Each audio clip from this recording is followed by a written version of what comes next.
Media. Bismillah ar-Rahman ar-Rahim. It is exactly 17 after 9 o'clock. News and views on Salam Media. Also the time of the morning when we welcome our Polokwane listeners to the station on One Nation FM. Next, we are going to be talking with Mr. Mikatekiso Kubayi. He is a researcher at the Institute for Global Dialogue associated with UNISA. He's also a fellow at the Institute for Pan-African Thought and Conversation. And that, of course, is at UJ, as well as a PhD candidate also at UJ.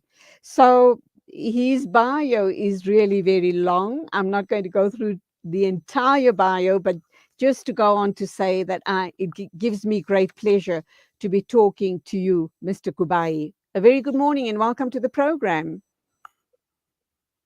Thank you so much for having me. Thank you so much for inviting me, and good morning to your audience. Our pleasure entirely, believe you me. So pleased to be talking with you this morning. But we are going to be talking about a tragedy that played out in India. And that, of course, is India's train tragedy, which is painful to one and all, of course. Does this indicate the lack of effective government and regulations? Is this one of the glaring gaps that we see? Your thoughts? Well, thank you. You don't see this kind of accident happening every month, every year, year on year, and so on. This is, one of those, rare tragedies that happen every, so much time, and so on. The last time we had, an incident like this was, quite a while ago. And it speaks really, to the challenge of moving so many people, in transiting so many people from one place to another. India relies, on rail transport. I mean, you're talking about a population of 1.4 billion people, and a lot of them ordinary working class people, poor people. And so on, that are heavily reliant on this infrastructure. So from time to time, you will have, unfortunately, challenges of this nature where accidents do happen. But some of these, can be made a little bit better. It can be improved by increasing investment in the sector, increasing investment in the quality, of trains and the quality of systems and so on. All of these things need money. The whole world is talking about, investment in infrastructure, particularly in the global south, and the huge need, of finance, for this.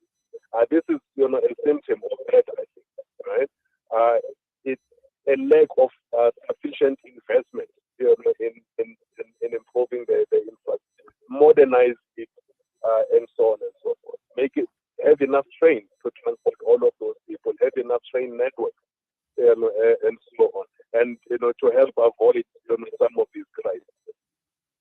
Now, ironically, the tragedy comes after the opening of India's parliament that apparently cost $2 billion.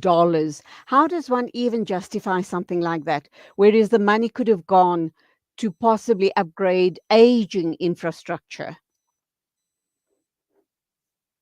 Well, it's a very difficult one. I mean, it's one, for Indians and Indian authorities to respond to, really. It's a very difficult, emotive one. On the one hand, I've been to India. I've visited, the parliament, the new parliament that is being constructed. I've visited the old one, and I understand, why, they felt, a need to build, a new one. I'm not too sure about the cost. Not even aware of the dynamics, pertaining to the costing of the parliament. But investment, nonetheless, in train infrastructure and other infrastructure, transport infrastructure, transport logistics, is something that has to be looked at by everybody, not only India. I do know that, in fact, India was even setting up a new development finance institution, a new finance institution owned by the state. Right? That was last year, approved for that financial year. Part of its mandate was, of course, to look into financing infrastructure, including transport infrastructure. But all of it is like brand new. It's very new. The challenge with financing infrastructure is that infrastructure requires particularly long-term finance. Right? In other words, the repayment of finance has to be over a longer term, as opposed to short-term finance. Usually offered by your commercial banks and that sort of thing. Now, India had several development finance institutions that were public over the years, and some of them ended up proving not so financially viable, and they turned them into private institutions. But they are trying to reverse that now and have public development finance institutions to look into the issues of infrastructure and so on. There are some efforts being made in India, but it will take a while because the amount of infrastructure spend that is required is well more than 2 billion. I'll give you an example. At the think tank summit, for instance, at the think tank conference, also in India, by the way, scholars from all over the world, researchers and experts, all agree, that the entire globe needs in excess of $1 trillion per annum just for infrastructure investment alone. The global south, you can find it does not necessarily need all that $1 trillion a year, but it needs quite a bit of it, possibly even half of that amount. And the global south includes India. And the world simply does, commercial banks alone simply does not have all of that money that is readily available. So there are many things, that combinations of financing instruments that need to be looked at, to improve. But India is making an effort. That I know for a fact. I was there, personally, and I saw some of the things we're trying to do. But as for whether enough is being done or whether it's being done properly, that's really for India and Indian authorities to decide. But we do know, everybody in the world does know that infrastructure, investment in infrastructure is absolutely crucial. Because, I mean, if you can talk about social justice and all of that, but without proper infrastructure, ordinary people are the ones in the end that will end up taking a toll, suffering, loss of life or limb.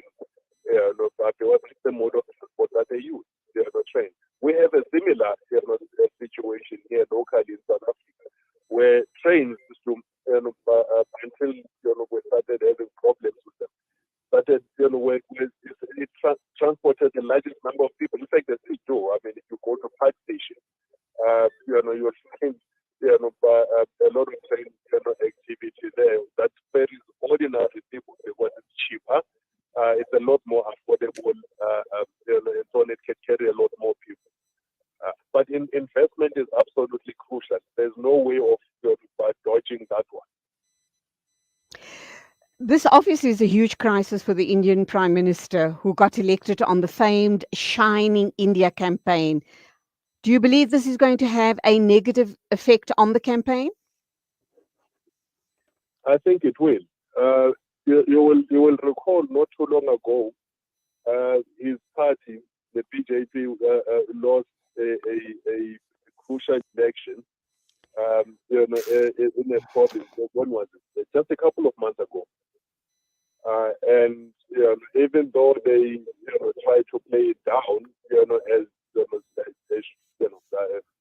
not a major setback, and that they will rebound, they may well do. But whenever you have crisis, it tends to dampen the national mood. It tends to remind everybody of the challenges of inequalities, it tends to remind everybody of some of the inadequacies of government policy, right?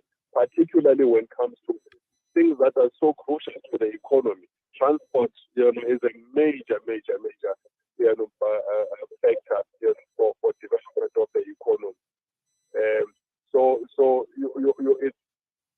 it definitely will have an impact.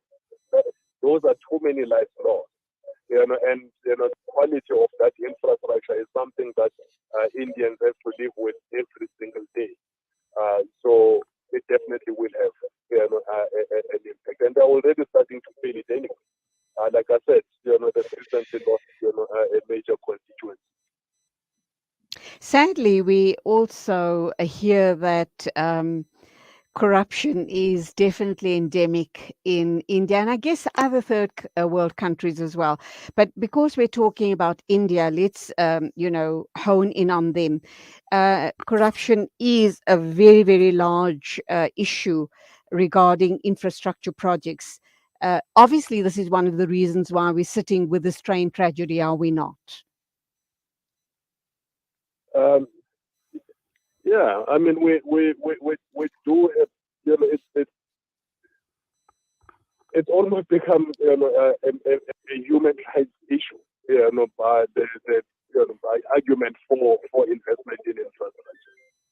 I mean, you can, but you can't improve people's living standards, without without investing heavily on infrastructure. You need to invest in logistics, transport logistics. You need to invest in social infrastructure. You need to invest in, all of these things that make life for particularly the ordinary person, right, to be a little bit easier, to be a little bit more dignified, improved living standards. The whole world, is talking about, by the United Nations Agenda 2030, for instance. Improving, human development index scores, across the board. You simply cannot avoid, investment, and in heavy investment, not just small, short-term investment, but long-term investment in this particular area to uplift people's lives, especially the ordinary, working class people. We're going to have to leave it there, unfortunately. But what you're just saying towards the end of the interview, for me, sounds like you're giving us a blueprint for the South African situation. And I hope that the powers that be are listening into this interview. Mr. Mikatekiso Kubayi, a researcher at the Institute for Global Dialogue, thank you indeed for your insights. Would love to talk with you again sometime soon in the future. It would be my pleasure. Thank you so much for inviting me, and sincere condolences to the Indian community for the loss of lives in the train. Thank you indeed. Thank you. 9:30 News and Views on Salam Media.